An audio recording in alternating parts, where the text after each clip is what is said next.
Well, it's back to that familiar question again for us Brexiteers.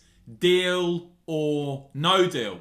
This time in relation to a potential deal with Australia. Now, but before I break this down, I think it's a great thing that post-Brexit now, we're in a situation where the government, where ministers are debating, are looking at deals to be done around the world, making sure the deals are right. I think that encapsulates a lot of what Brexit was about, making our own decisions, having that control, having politicians accountable, making the big decisions. So a discussion going on within government right now as to this potential deal with Australia. To give the context, at the moment Australia pays tariffs of 20% on exports of beef to the UK under plans being negotiated by Liz Truss, of course, as Trade Secretary. These would be phased out over the next 15 years to zero, in line with the terms of the EU. And as I said, there's a debate now going on between ministers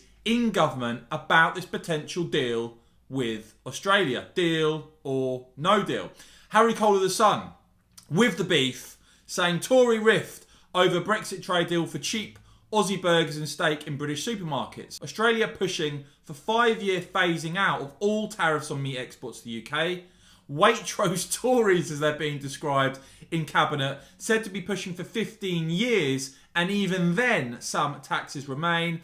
Liz Truss, Lord Frost, the Business Secretary, Kwasi Kwarteng, pushing for Boris Johnson to settle on all gone in a decade. But a red wall push for cheaper food on British shelves versus landowners and Tory shy types in cahoots with organised farmers.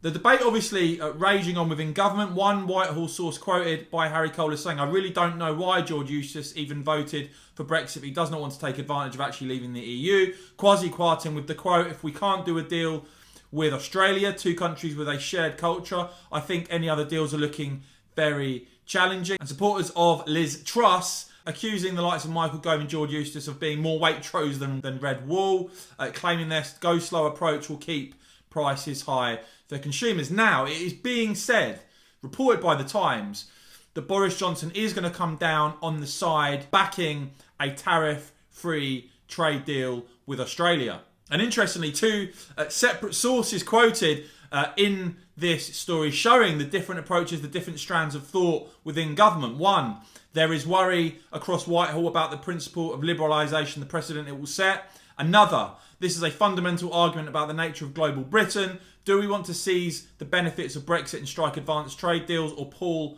up the drawbridge? Now, what's being described by Tom Newton-Dunn as a spectacularly big row, George Eustice potentially has a plan to end the standoff and go ahead with the deal, which would be that George Eustice, who wants to protect UK farmers from being undercut, will tell Liz Truss that he will accept zero tariffs but not zero quotas. Instead, imports such as beef and lamb from Australia must have annual caps, tariff rate quotas. The Australians must then be told it's TRQs on beef and lamb or no deal. A debate raging within government between ministers at the moment as to the aspects of this deal. But this is the post-Brexit settlement, is that ministers within government will have to debate this, will have to make a decision, and it'll be for the British people at election time to cast judgment on those decisions made. But those decisions the government now have the power to make and move ahead with. Deal or no deal, it'll be down to those in Westminster. Let me know what you make of all of this, guys. Do you think the deal should go ahead or not? And as ever, if you've enjoyed this video, if you have found it helpful and informative, please do whack this video a big thumbs up. You can support my channel and get the members only badge next to your name by hitting the join button down below. See the link in my top pinned comment. And of course, guys, as ever, thanks so much for watching.